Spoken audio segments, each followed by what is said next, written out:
I have more than one story, anecdote about May, who was quite young, but already a consummate professional. And that really emotional, where you just, you think, oh, Katara is going to see her father. She has, the war has separated them, and you think it's going to be like, Dad, I missed you, I love you. And instead, she chews him out. She lets him have it. And you've all heard it, hope probably multiple times. You did that in one take. And we would all be in the booth. We'd be in the booth just like, holy, like tearing up. And May would go, how was that? Do you want another one? And we're just like, are you kidding me? She was like 14, 15 or something. So anyways, yeah, that was my memory of that. Oh my God. Amazing.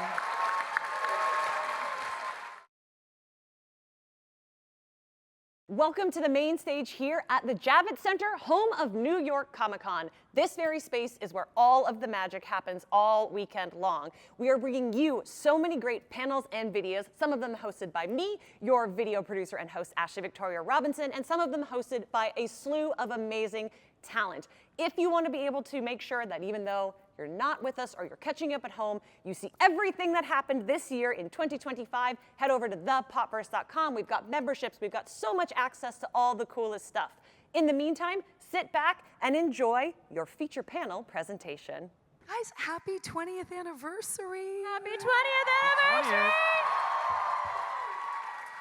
Before we get into things, I feel like, again, 20 years, so many of us have spent so much time with you. We're so familiar with your voices. You feel like family to us. Could we just really quickly have you say hello in your character's voice going down the line? Jack, let's start with you.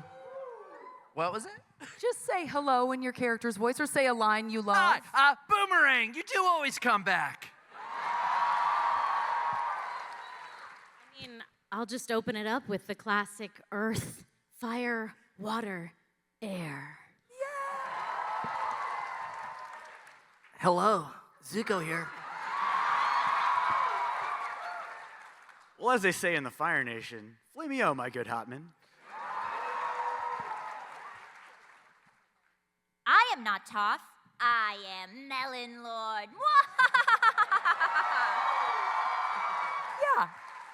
Yeah, that's our team. That's our team right there. I played Foaming Mouth Guy, so I'll just... What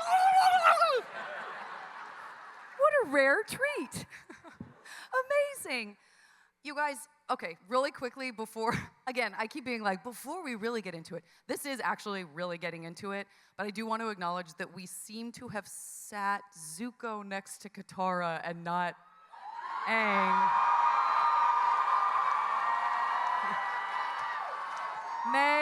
May, any thoughts on this, May?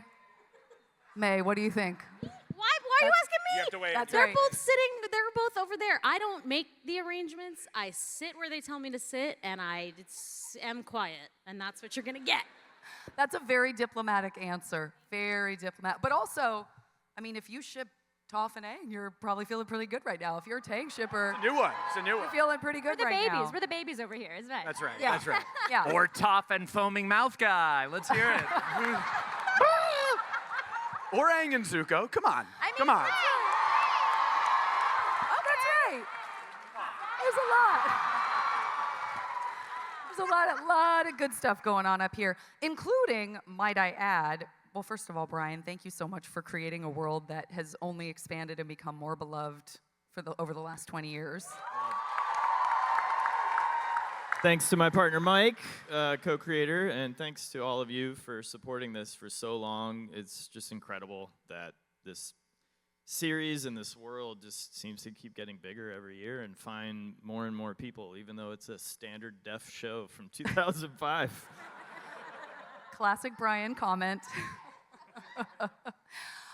You are still very, very hands-on with certain aspects of the Avatarverse, even as it is expanding and Avatar Studios is doing so much new stuff. But like, for example, you were responsible for the Avatar 20th anniversary logo imagery, right? You did that. Someone at Nickelodeon did a really great sketch of this concept of the logo. I just sort of avatared it up, you know? I just Uh-huh. sort of like cleaned it up and pulled it into the style. I wish I knew their name, but it was a really cool idea. But then I did this little chibi illustration, and we made a big, we made like a 10-foot tall cutout of it for a little party at Nickelodeon, which was fun. So, Ugh. yeah.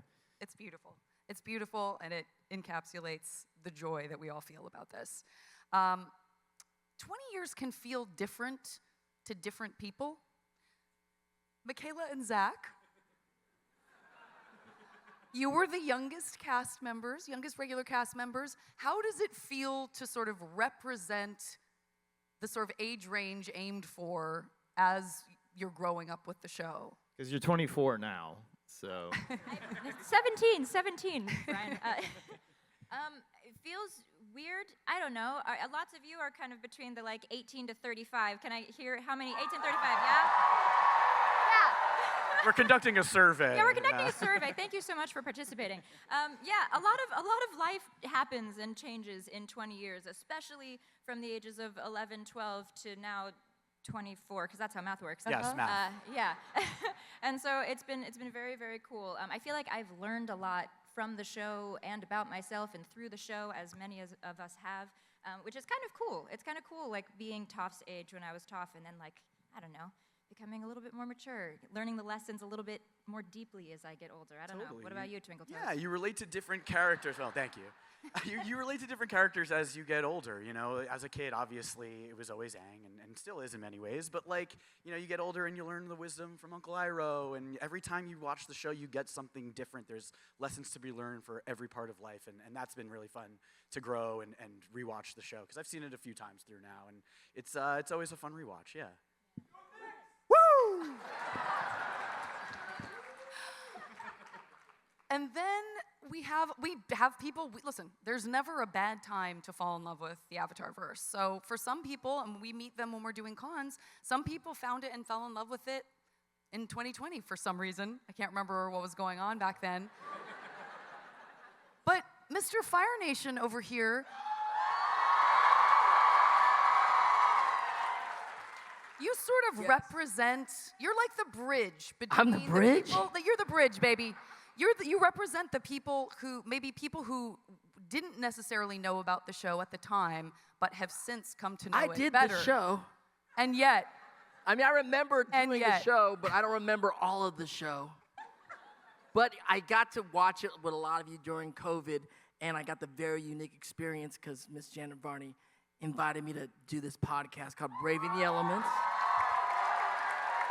where it's a very unique thing for an actor to go back. A lot of us don't really go back to watch our older stuff, but to really dive into it in a new space and time and watch episodes by themselves, then be able to talk with the cast and the creators and the music people and the fans and really get our PhD in Avatar. Yeah. I'm ready for any question now. It's true. It's true. But it was just amazing to see the show come back and just hit a new generation of people and just really take the world by storm again. It was wild.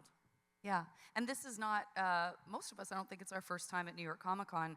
Brian, I feel like one of the things that I love about Avatar and what you and Mike have brought is that you have been so generous with like your time and what you share with people at conventions. I have so many positive memories of the things that you let people kind of be a part of, even when they were still kind of being created.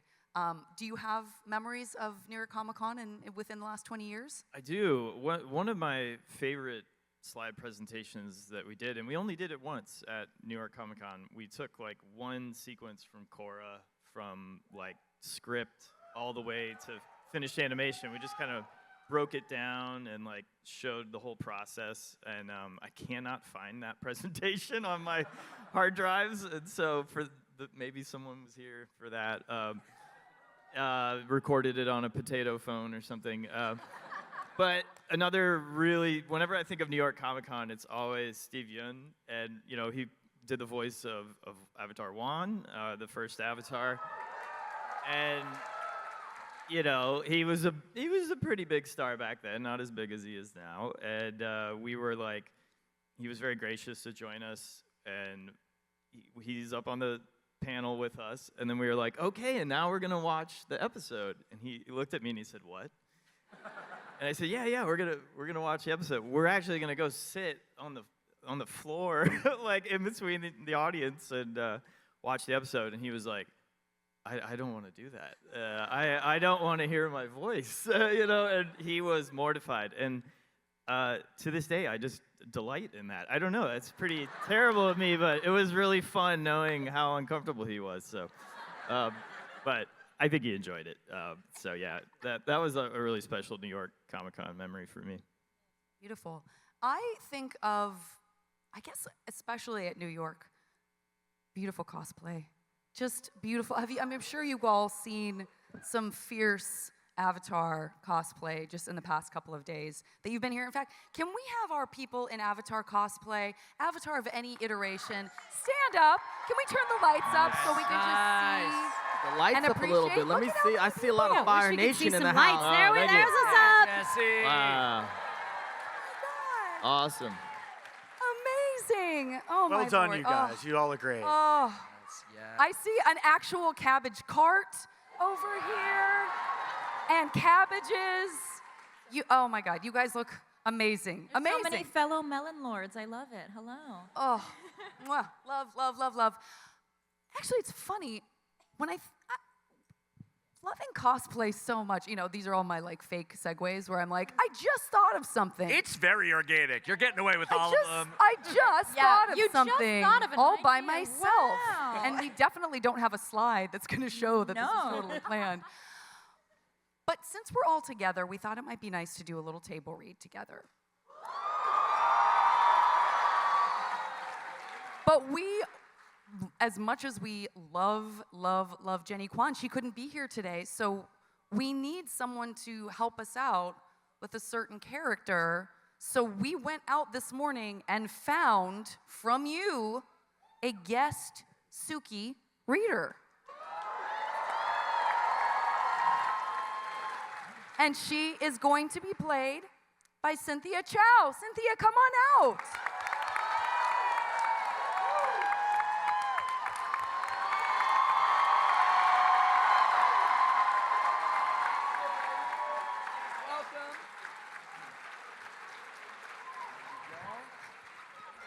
Hi, Cynthia.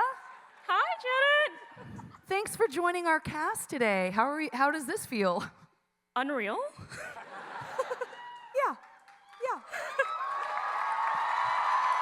It's exciting. So we all have our scripts. We're going to do a little table read, and we are also going to be accompanied by images that, again, Brian Konietzko created specifically for this. And he worked really hard on these, and I feel like we were texting about it at like midnight sometimes. So he was working really hard. Yeah, I pulled 2 all-nighters in a row, and I'm almost 50, and that hurts. So, but I just care about Comic-Con so much.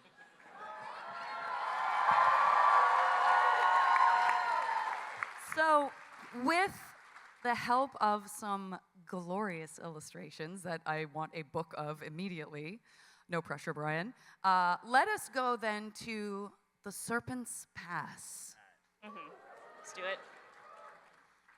At the Full Moon Bay Ferry Terminal, Toph has secured ferry access to Ba Sing Se for herself, Aang, Katara, Sokka, and Momo. As they all head towards the waiting area, Sokka is stopped by a female security officer. Tickets and passports, please. Is there a problem? Yeah, I got a problem with you. I've seen your type before. Probably sarcastic, think you're hilarious, and let me guess, you're traveling with the Avatar. Do I know you? You mean you don't remember? Maybe you remember this. Suki! Sokka, it's so good to see you. Wow, you look so different without your makeup. And the new outfits? That crabby lady makes us all security guards wear them.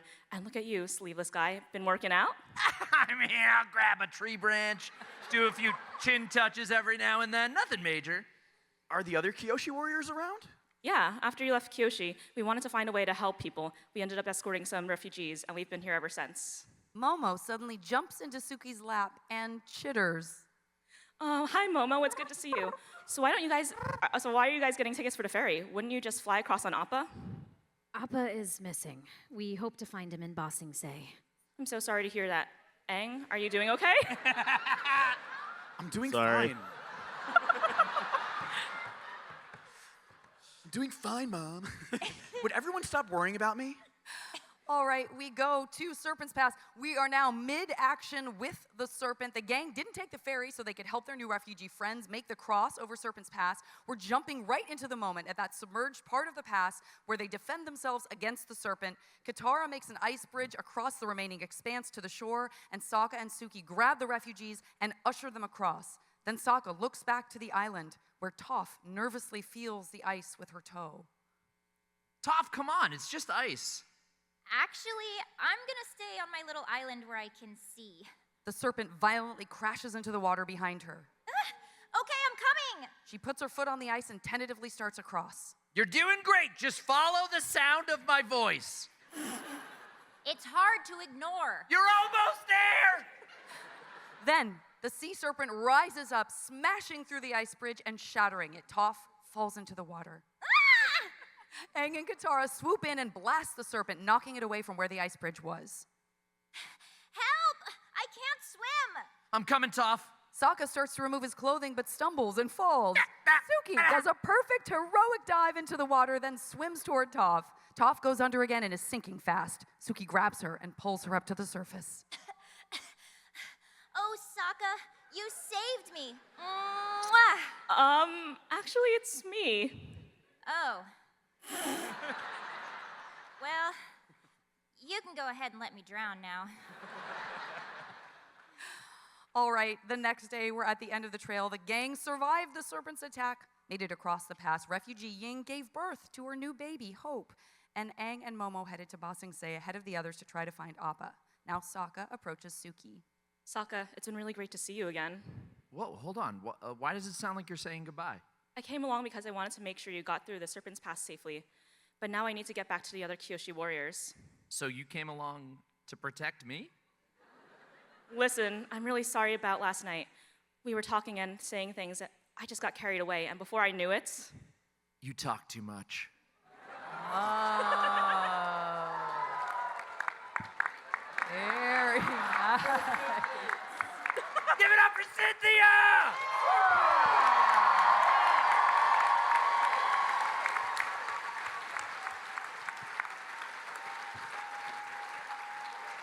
Cynthia, beautiful job. Let me ask you this. Do you have a favorite, it can be a favorite anything, a favorite hybrid animal, a favorite episode, a favorite character on the show? I think Toph is my favorite character overall. Tell us why. Tell us why, Cynthia. Oh, sorry? Why? Oh. Why do you love Toph so much? We want to hear it, and we agree. Her introduction in the blind band is amazing. My favorite episode might actually be Bitter Work because of the comedy she brings when she's trying to teach Aang how to earthbend, and I really love Fufu Cuddly Poops, probably my favorite hybrid animal. Look at that. You answered three questions in one. Cynthia. Beautiful. I paid her to say that. We had a chat beforehand, so good job. You did it. All right, let's take a second, and Cynthia, stick around if you don't mind. Let's take a second. I just want to see what happens here. When I say so, I want everyone to point at the person they think is the most like their character. Like, it can't be you. Don't point to yourself. So pick someone you think is the most like your character that's not you. All right, ready? And go. Okay. I feel overwhelmingly Jack. Okay. Overwhelmingly. Why, Jack, do you think so many of us pointed right You know, I brought a lot of myself to the character. I think the goofiness, I think like mostly probably people were pointing to me because they know I'm a brilliant inventor. Loud. Yeah, and that I hit loud. And loud. Loud. Great hair. Great hair, thank you. Get all the girls. Get all the girls, eat all the food, invent submarines. That's just sort of me on the day-to-day. Hot air balloon war machine. Hot air balloon. Yeah, I can revolutionize warships. That's me. I guess that's it. You know what? You've totally summed it up. Thank you so much for that. May, Katara is such a beloved character for so many people. I feel like the list of wonderful things about that character can go on and on. Is there one? Is like just pick one that speaks to you that you admire about who she is. Yeah, I mean, obviously, part of what makes her so wonderful, I think, is her complexity. I think it was rare and almost still kind of is to have a character, especially a female character, who was sort of allowed to have such a complex personality and wasn't apologetic about who she was, and I think that having that freedom and really allowed us to grow. It was such a rare thing to have that on a show where you got to watch characters actually grow and change and make mistakes and not try to be a certain way, or especially again for women and girls, it's kind of the classic trope to be you have to be likable, you have to be sweet, you have to be all these things, and Katara was not necessarily sweet all the time, maybe not the first word that comes to mind, but she's so smart, so loyal, so kind. And I think for me, the thing that keeps coming up, and what I talk to you guys a lot about as well, is just the concept of having such strength with vulnerability and flexibility and adaptability, and how that's really true strength and leadership is her ability to really be so deeply feeling and sensitive, and that kind of is what makes her such a good leader. That's right, I said it. She's a leader. Yes, indeed. That was a beautiful answer. That is why you were the perfect person to voice Katara at the time. It was just lovely. And the writing of all of the characters, to your point, is complex. So much more complex than you might expect from a show that was, I guess, geared towards kids. I can never accept that. To me, it's geared towards everyone from the jump. But we talked about her earlier, Michaela Toff, also so beautifully written, so many different layers, so many different sides to her. And also just I'm very interested in her relationship with Zuko. They don't get to go on their grand adventure together, right? Changing field trip, yes. Yeah. Talk about Toph and kind of what, if you have thoughts about kind of her relationship to Zuko and what it all means. Yeah, well, I feel people ask me all the time, they're like, what do you think your adventure would be, whatever. I'm like, they should go to therapy.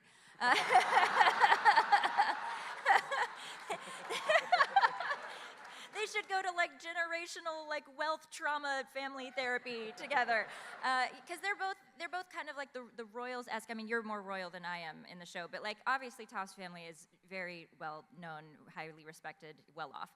But yeah, I feel they come from a similar background, and I mean that might be the reason why, towards the end, aside from her also being able to feel when people are telling the truth, but she's I think he's trying, guys. Everyone's like, no, you're evil. She's like, yo, wait, hold on. I think something's different. And I don't know. I think maybe there's just a bit of understanding of the family pressures, the parental stresses. So maybe I tried to come and bring you back in. You burned my feet, but Actually, you know what? What if we read some of the Western Air Temple? Another novel idea, Let's read Janet. some of the Western Air Temple. What's this? Crazy. What? Oh, weirdly, there's a script here. That's so strange. How odd. I don't know. I guess that's just how the Avatar verse works. It's magic, everybody. It's just magic. It's harmony. It's balance. Let's turn then to our second table read, the Western Air Temple. After a failed attack on the Fire Nation during the eclipse, the gang makes it to the Western Air Temple to take stock of their situation. But Aang's tired of plans that fail and leads them out on a fun flying excursion.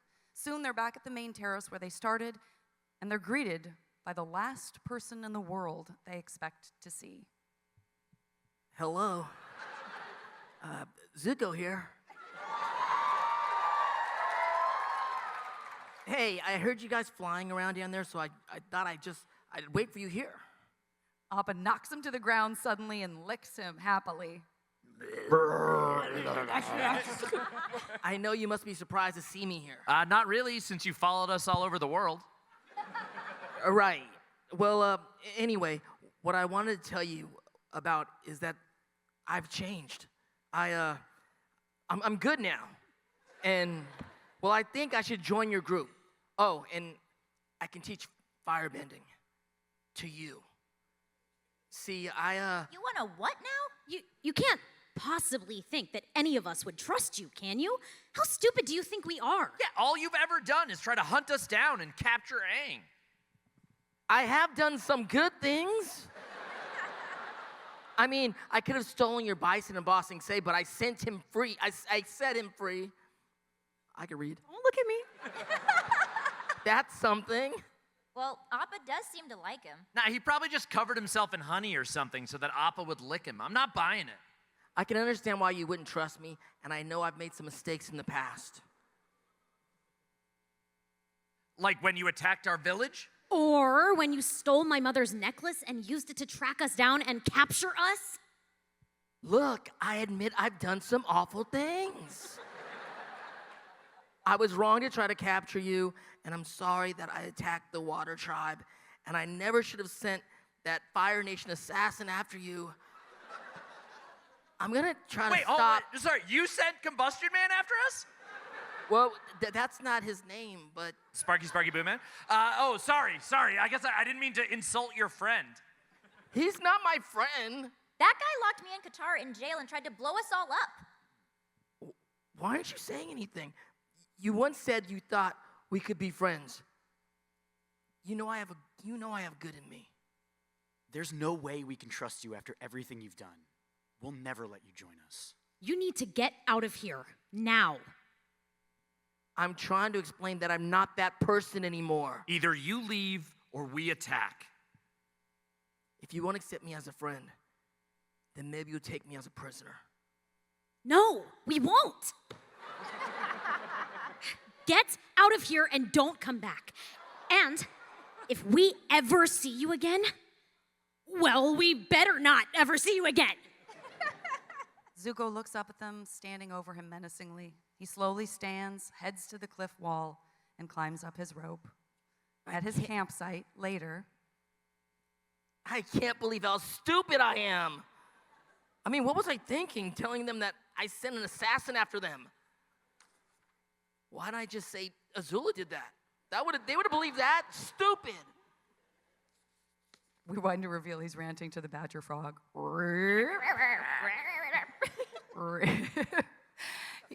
He slumps to the ground in despair.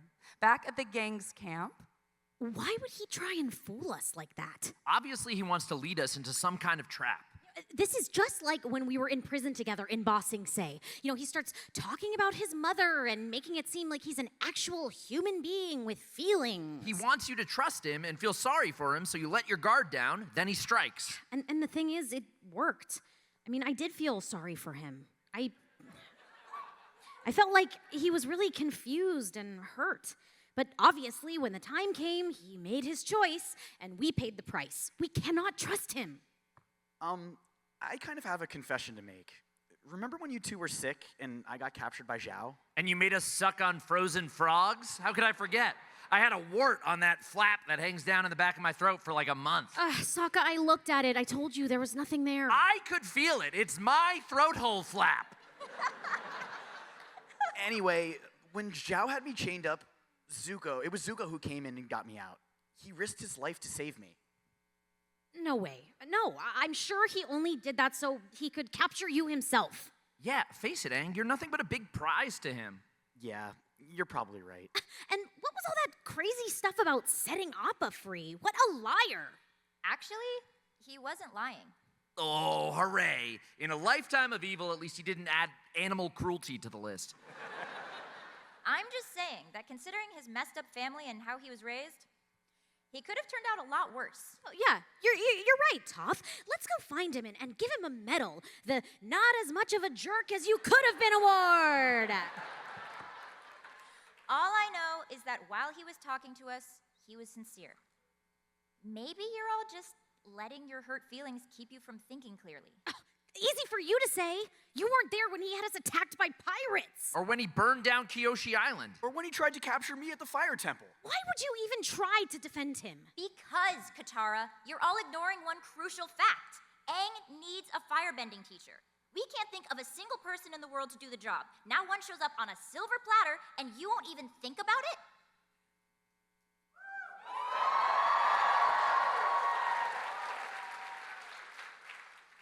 I'm not having Zuko as my teacher. You're darn right you're not, buddy. Well, I guess that's settled. I'm beginning to wonder who's really the blind one around here. Oh. Was I right about the illustrations that Brian did?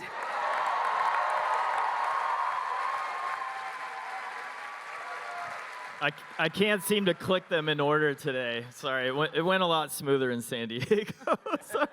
It's this handheld mic that's throwing me off. I love them so You're much. doing great. I love They're them amazing. so much. We love you. Oh my God. They were fun. They were fun to draw. This is how I draw now. Zach, Hello. I mean, Flamio, I'm sorry. Flamio, Hotman. Hotman. I feel like when we talked about doing a table where you were like, because you're kind and dear and wonderful, you're like, but won't people be disappointed that I don't have my kid voice anymore? And I just want to say, your soul and your heart is so Aang. You are carrying that in your adult voice. It's beautiful. Thank you, Janet. I'm disappointed. I'm sorry, Brian. What the heck, man? sorry. Why did you go We through had a puberty very, and very stuff? fast Yeah. puberty between like the previous episode and this one, and Aang is just now in his 30s. It happened. Sorry. But thank you, Janet. That really means a lot because I really feel like I've tried to model the way I live off of Aang and the lessons that he can teach. So hearing that from you is very sweet.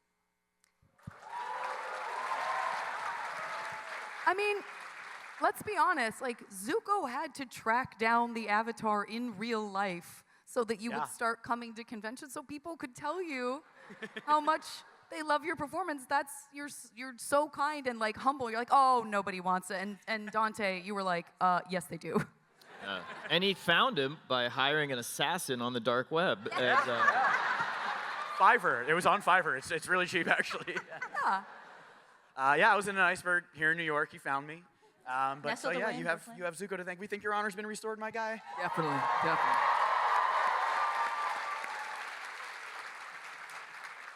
Dante, you are also, I would say you are sitting up here. Let's say you're representing both Zuko and Uncle Iroh. We love Greg Baldwin, who of course calls himself Iroh 2.0 because he was preceded by the great Mako. And 20 years ago, the person doing Iroh's voice was Mako. Can you just say a few words about him? I want to make sure we pay some tribute. Yeah, definitely. Mako, rest in peace. Amazing guy. I've known him since I was 12 years old, and it's the first time I worked with him. And throughout my career, he had played my uncle or my father several times, the last being Avatar: The Last Airbender. And he was really like, it was kind of crazy as we were doing it, we would talk about these characters, because he really was like an Uncle Iroh to me in my life, someone since I was 12 that I got to like work with, and he would check in with me about my life and my career and tell me all the stories of his life. And he created this theater in LA called East West Players. He's one of the founders of it. Shout out to East West Players. It's one of the oldest running theaters for people of color in America, and I also grew up in that theater doing plays and writing plays. And so he's always been Uncle Iroh to me and to the whole really Asian American film and theater scene. And then when he passed away, you know, he continued to kind of like teach me lessons. I realized that I too was a part of that lineage of Asian American actors, and yeah. And then I ended up, you know, it's just one of those things that I learned as we were doing this project, and I ended up creating a film production company that does Asian films, and again, just like Uncle Iroh and Mako, passing it on to the next generation. I love it. Love it. We love you, Mako. In fact, I think for me, in a sense, like the image of Uncle Iroh or some of Uncle Iroh's wisdom sort of could almost like sum up the soul of the series. But rather than words, Brian, this is like an impossible question. But if you had to pick like one image to sort of that you feel like captures the soul of the Avatar verse, could you answer that question? Is that fair? Is that fair? I mean, honestly, there are a few, but most of them came from that really early development period when Mike and I were just dreaming this up. Invader Zim had ended very unceremoniously, abruptly, and so I made this very clear decision not to look for another job. Mike and I we were friends, and we had worked together on a few projects, and we decided, like, hey, let's pitch a show together. And we were working on a project together for a while, but once I actually talked to Eric Coleman, the head of development at Nickelodeon, we realized the project we had wasn't what they were looking for at the time. We never even pitched it, so we started developing Avatar, and I think, honestly, for the first time, even though I'd gone to art school, for the first time since I was a kid, I was just letting, my, personal drawings just kind of flow out of me and just really imagining a world through my pencil. And some of those early sketches of Aang, for me, just kind of captured, before any of this stuff was written or animated and voiced and scored and all of that stuff, it just, everything, it just lived in my head as imagination. And of all those early drawings, one of them, actually, a finished kind of composited version of it, ended up in the opening title sequence, and it's Aang standing above the valley, looking at the river, and so you see behind him, and he's got his staff. And I think for me, it captures just that he's not looking over it as a lord, this is my domain, I'm gonna rule this. The Avatar is not a ruler. He's looking at it, with openness and curiosity and possibility and hope and I think respect too. And just he's supposed to be the all-powerful being, and he's just this little scrawny kid, and but it's this big, vast, epic world. And for me, as important as the characters are, and they are so important, the world was a character to me. It was actually the world that I wanted to explore, and I wanted to see these different landscapes and really see these dramas play out there. So yeah, that's one of the ones, and I picked that one because I think it's one that everybody's pretty familiar with. The camera swoops in, and it's kind of become a motif that we've repeated, and yeah, that's the one. Really great answer. Why would I doubt? Why would I doubt? Really quick, and just give me like a 3-word or a very short answer. Going down the line, Michaela, we're talking about the emotional depth of the show. Is there an emotional piece of the show? It could be something about a character or just a moment in the show or an episode that kind of feels like it's a gem for you. 3 words? Yeah, we're gonna keep it really short. Okay. 1.5, maybe. Okay. Yeah. Okay, yeah. I'm just kidding. Favorite episode is the library. I feel like the conversation that Wan Shi-tong has with them, were just the power and the danger of knowledge, and how a lot of people like to know things so that they can weaponize it. And I think that there's a lot of gravity to that, and I think about it often. So good. What about you, Zach? 3 words: Appa's lost days.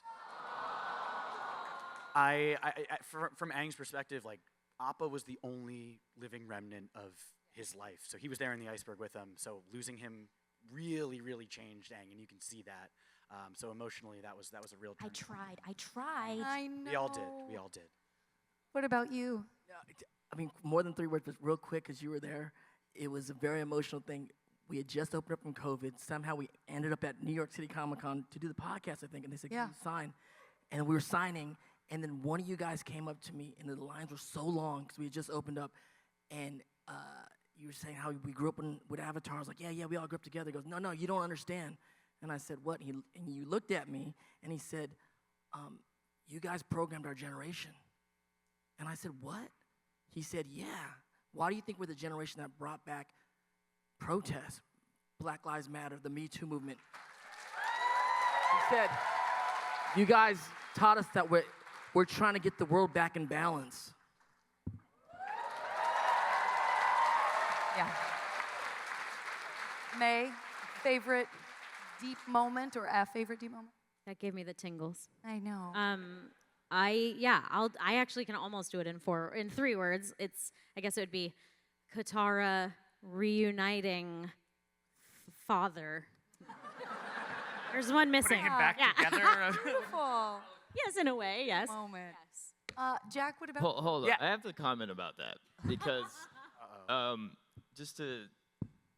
I have more than one story anecdote about May, who was quite young, but already a consummate professional. And that really emotional, where you just, you think, oh, Katara's going to see her father. She has, the war has separated them, and you think it's going to be like, Dad, I missed you, I love you. And instead, she chews him out. She lets him have it. And you've all heard it, probably multiple times. You did that in one take. And we would all be in the booth. We'd be in the booth just like, holy, like tearing up. And May would go, how was that? Do you want another one? And we're just like, are you kidding me? She was like 14, 15 or something. So anyways, yeah, that was my memory of that. Oh my God. Amazing. Yeah. Jack, what about you? Yeah, well, Janet, I would very organically say the finale. Oh. I'm so glad that happened to cross your mind. That's so weird. What is this? Oh, a final table read? Let's do it, I guess. Might as well. Let's take a look at some moments from Sozin's Comet Part 4, Avatar Aang. And Cynthia, please reprise your role as Suki for us. All right, we begin on the Rocky Tower in the moments after Aang has taken away Ozai's powers. Sokka, Toph, and Suki have beat the airships, and Katara and Zuko have defeated Azula. It's night. The sky is fiery as the stolen airship pulls up. Suki and Toph help a limping Sokka over to Aang. They hug him. You did it! Oh, you should have seen yourself. It was amazing. You were all like, and then the fire was all like, my back. Oh, you got me right in the back. Ah. So did you, finish a job? I'm still alive. I learned there was another way to defeat him and restore balance. I took his bending away. Wow. Who taught you that? A giant lion turtle. You have the craziest adventures when you disappear. Now Sokka goes up to Ozai. Well, look at you, Buster. Now that your firebending's gone, I guess we should call you the Loser Lord. I am the Phoenix King. Oh, sorry. Didn't mean to offend you, Phoenix King of getting his butt whooped. Yeah, or how about king of the guys who didn't win? Leave the nicknames to us, honey. We see Sozin's Comet pass into the distance. The threat is truly, finally over. So we go to the Coronation Plaza backstage where Aang and Zuko share a moment before Zuko's coronation. I can't believe a year ago my purpose in life was hunting you down. And now we're friends. yeah, we are friends. I can't believe a year ago I was still frozen in a block of ice. The world's so different now. And it's gonna be even more different. We'll rebuild it together. And they embrace.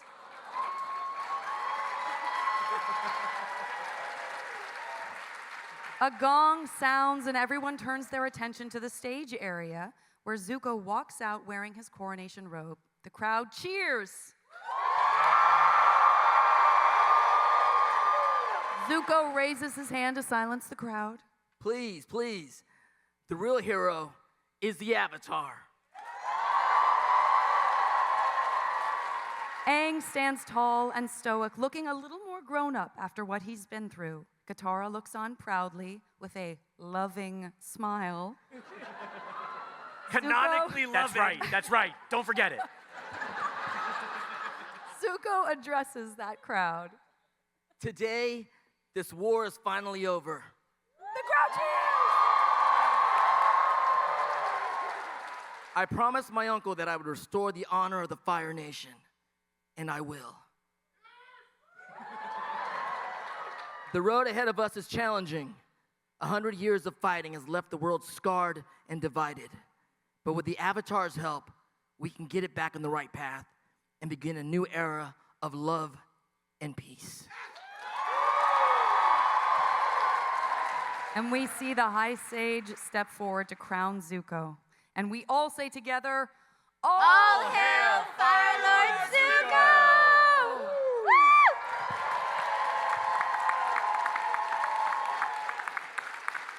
They stand together. It's the beginning of a new era. Cynthia, thank you so much for doing the table reads with us. Thanks for having me. Thank you, thank you. Great, great work.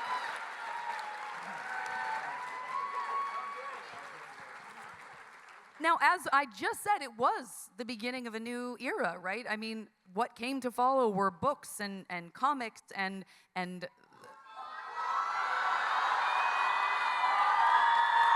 I can't hear what you're saying. Games and all kinds of amazing stuff. And that has continued on. It's continued on even to this day. And there's been a bunch of stuff that has just come out in the last year or so. And there's stuff upcoming. Brian, can you kind of walk us through some of what's happening and what's to come? Yeah, I'm gonna do my best with my handheld microphone, my notes, Yeah, and tell my me if you want me. slides. Do you want me to but no, hold I got something? It, I got it. We're both like, ha, he's our boss. Yeah, so Michael Dante DiMartino, my friend and co-creator of Avatar, says hello. So in January of 2021, we launched Avatar Studios. Can I get this? Yeah, thank you. We launched Avatar Studios within Nickelodeon and Paramount, and this was, honestly, it was Mike's idea. You know, instead of kind of piecemeal doing deals to oversee this book or this video game, he was like, why don't we just kind of put together a team so we can oversee this thing? Because honestly, even at that time, this was becoming a franchise, you know? So we had so much stuff to look over. And so yeah, Mike and I came up with this whole slate of animated projects. We'll get to those. And tons of other stuff. So I'm gonna walk you through some of the really neat things coming out that the folks at Avatar Studios and us have been putting together. First is the Avatar official baking book. It's out now. There are recipes that you see in the show itself. There are ones inspired by the show and the characters and the cultures within. And it's by Jen Fujikawa and Mark Sumerak. So you can pick that up. We've got Avatar Legends Bending Academy Fire #1. This is by Ash J. Woo. I do too. So yeah, this is a cool one. It's during a time of peace. This is an idea Mike and I kept kicking around, like having bending academies would be like a fun setting in the Avatar world. So this is kicking it off. You can pick that up. We got Beasts of the Four Nations. Yes. This is from Dark Horse. This was a book I've wanted to do for a long time, since the hybrid animals were something that kind of came out of my head. I grew up on things like advanced Dungeons and Dragons, like monster manuals and stuff. I was never very good at playing D&D, but I just loved all the art and all the illustrations, and that's stuff that led me to go study illustration, and that led to Avatar. So yeah, this is our way of kind of paying homage to all the great hybrid animals. It's written by John O'Brien, one of Avatar writers, very funny guy. So He wrote yeah. Flamio Hotman. He came up Yeah. with Flamio Hotman. Just saying. Didn't know that. And then we have City of Echoes. This is a novel in a new series called Avatar Legends, which is also the kind of catch-all name that we use now for the franchise. And this is about Jin, if you remember Zuko and Jin had that little romantic date. This is a story focusing on her, and it's written by Judy Lin, who I believe is here. Is Judy here?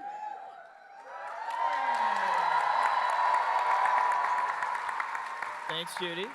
And yeah, check it out. Oh, and I think it came out in July and was a New York Times bestseller, so check it out. Congratulations. And we have another cool book in our ongoing series on other avatars, The Awakening of Roku, and this is by Randy Rebay, and I believe Randy is also here. Oh, there he is. So, if you haven't read these, you might think that's Aang, but that's actually young Gyatso. And this is a cool story that takes place with their helping out the Water Tribe, so check that out. We have a lot of publishing projects. We also have a lot of video game projects. Some of them are partnerships, like collaborations. So for those of you into the Roblox, this is coming out and wait, sorry, it's already launched. I can't read. But you could do bending in there. You could play with your favorite characters, and everybody's really cubular, I would describe it as. Yeah, and so, but then we also have games like original games, and we're gonna watch a trailer for one right now. And Mike and the team at Avatar Studios worked really closely with Nick Digital, and these are out on our official channel on YouTube now, so you can, the first one's out, and there's a couple more coming. So check those out, they're really cute. And then, if you've had a chance to see the concert, this is a symphonic tour. Please check it out if you can. Go to avatarinconcert.com. We have it now. Even if you've seen it, there's a kind of like updated version for the 20th anniversary that has some new music and some other little special treats. So check that out. We've got Hatsune Miku. If you don't know what Hatsune Miku is, and I had to look it up, it's like a voice bank kind of vocoder-y thing. So, and we've got this collab coming up with U2's. These will be like plushies, but they're like Miku dressed as Avatar characters. So it's pretty fun. Check that out. And then big one.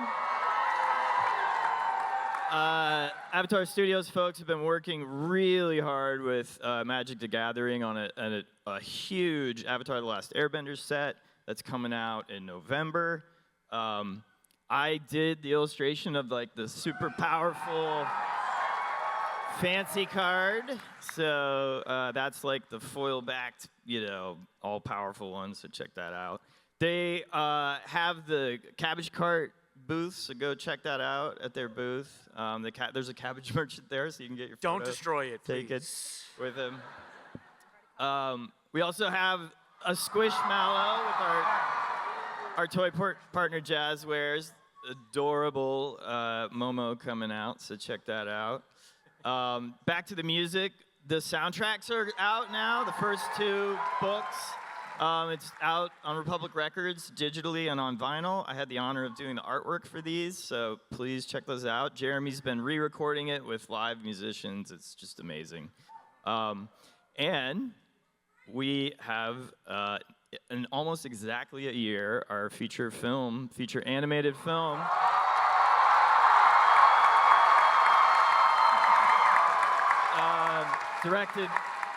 Directed by Avatar veteran Lauren Montgomery and a bunch of other absolutely incredible folks. They are working so hard right now. I can't show you anything from it yet. Believe me, I tried. I was told no. But really can't wait for you to see this. It is incredibly beautiful. But what I can show you, and maybe you've already seen this on the interwebs, but we released an image from our new series, Avatar 7 Havens. So meet your new and next Avatar, Avatar Puffy. and that's Geet. Geet is, of course, based on my cat. That's how I do it. And then that's Jay. And so, yeah, it's an exciting, very interesting new take on the Avatar world. Cannot wait to share that with you. So yeah, there's tons more. And I'm working on something that I can't tell you about either. But hopefully someday soon. So we've gone over time. Thank you for staying with us. Yeah, thanks everybody. Thank Thank you you so all. much. We Thank love you, you. New York Comic Con. Thank you to our production team. These guys will be Thanks to signing all the today. actors. Check out the Nickelodeon booth. We love you guys. Happy 20th.